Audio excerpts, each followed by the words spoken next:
Je représente ici la DG Justice de la Commission, qui, comme vous le savez sans doute, coordonne l'ensemble des politiques en faveur des Roms. Alors, il y a quelques années, en 2006, j'avais participé à l'écriture de la communication sur les droits de l'enfant. Bien sûr, avant cette communication, on a fait procéder à un certain nombre d'études qui montraient qu'en Europe, les enfants étaient souvent plus exposés que d'autres au risque de pauvreté, aux risques environnementaux, au risque d'exclusion. Et parmi les enfants, les plus exposés étaient les enfants roms. Alors pour nous, ça a été une sorte de prise de conscience. En 2006, c'est-à-dire il n'y a pas si longtemps, et c'est en fait à partir de 2007-2008 que la Commission a commencé à prendre à bras le corps la question des Roms. C'est il y a à peine quelques années, et donc je pense que le chemin parcouru est déjà important. Ensuite, j'ai eu l'occasion de diriger le programme Daphné, qui est un programme qui, comme vous le savez sans doute aussi, vise à éliminer les violences qui sont faites contre les femmes et les enfants. Et donc, avec ces deux expériences, ce que je voudrais, c'est que dans la recommandation que nous allons bientôt adresser aux États membres, dont je vais vous dire un mot bien sûr à l'instant, on puisse se focaliser notamment sur la question des enfants et des femmes roms qui sont victimes, si vous voulez, d'une double discrimination, à la fois en tant que roms et à la fois en tant que personnes plus vulnérables, comme le sont les femmes et les enfants. Alors j'ai regardé avec beaucoup d'intérêt, bien sûr, le rapport dont nous parlons aujourd'hui, le rapport de M. Gossens. Bien sûr, quand on met bout à bout tous les exemples, toutes les illustrations qui sont présentes dans ce rapport, on ne peut qu'avoir une vue assez noire des choses. J'ai appris, comme Mme Vernia, j'ai appris beaucoup de choses que je ne connaissais pas, qui sont bien évidemment ressenties avec tristesse, avec révolte dans certains cas.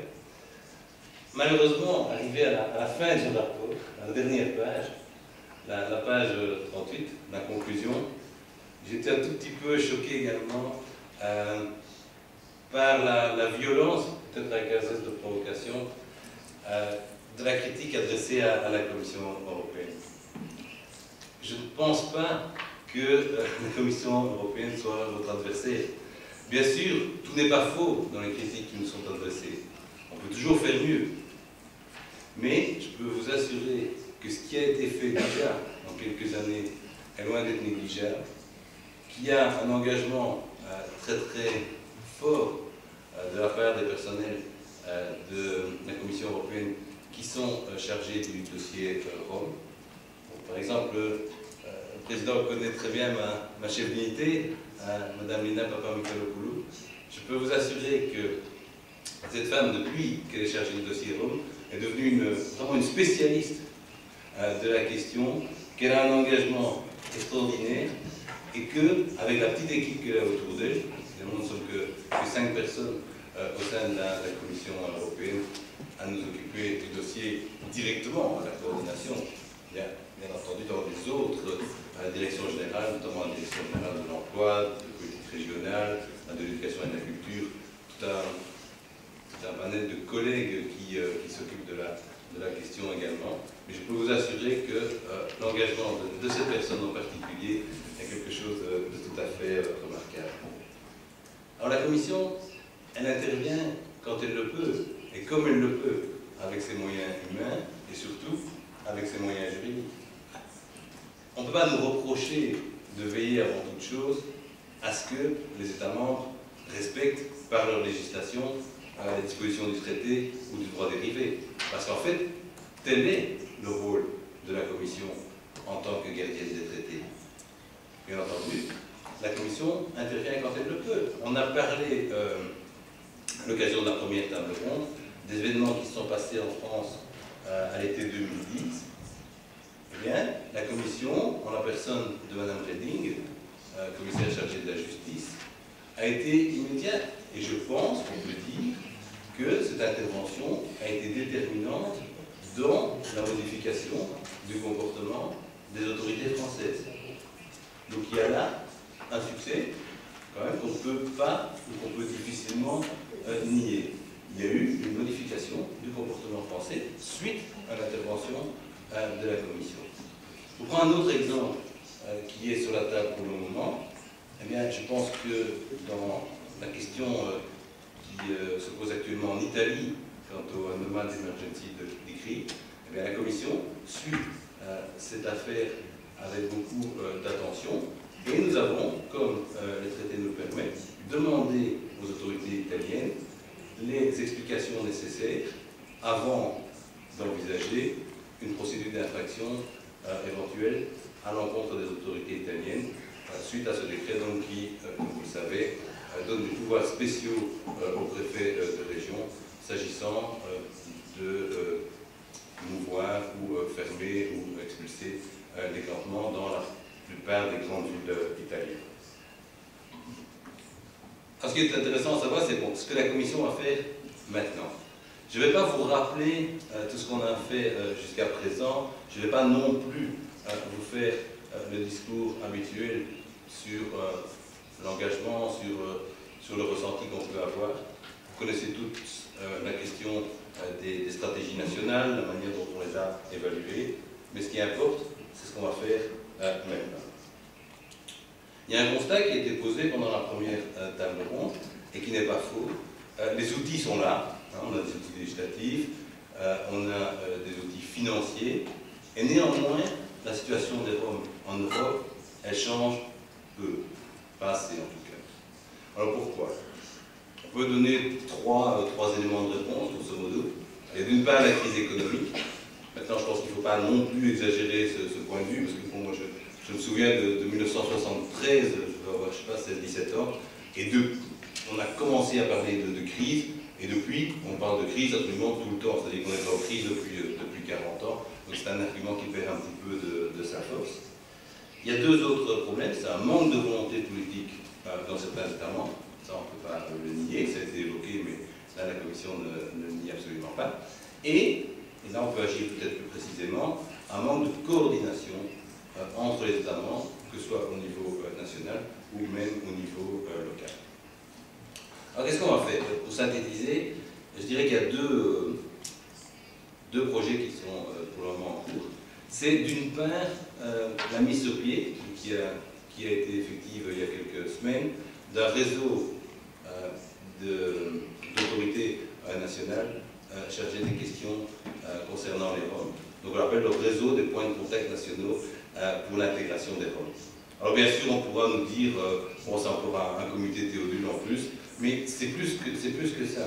C'est-à-dire qu'on met ensemble des gens qui ont des responsabilités importantes dans tous les États membres et qui peuvent, à l'occasion des réunions de ce réseau, échanger des pratiques, échanger des expériences, échanger des idées en vue d'aboutir à des solutions.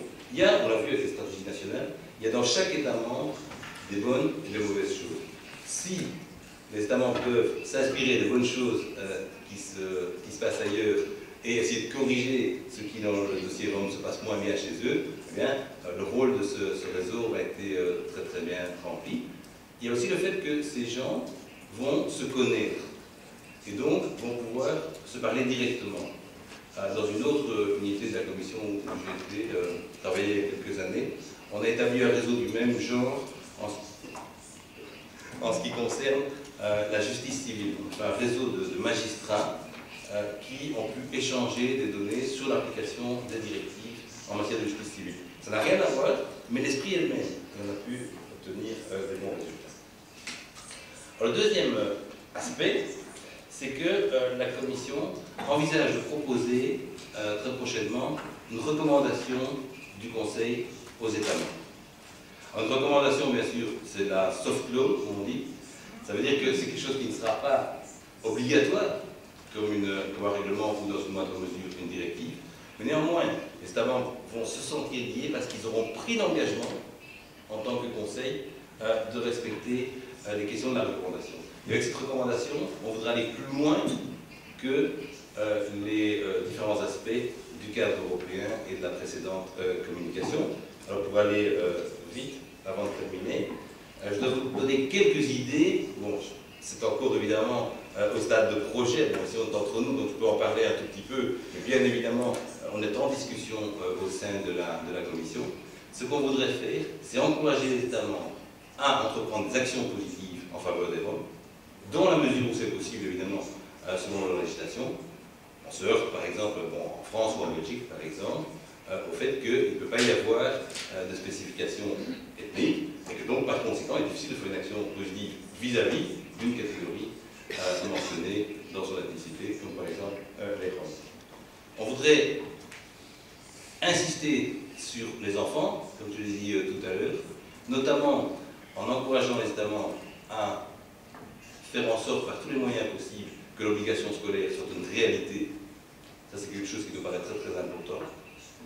À ce que les vaccinations obligatoires dans le domaine de la santé soient également une réalité pour tout le monde, y compris pour les enfants roms, et à criminaliser, poursuivre et essayer d'interdire le travail forcé des enfants, et notamment des enfants roms, comme par exemple la mendicité forcée.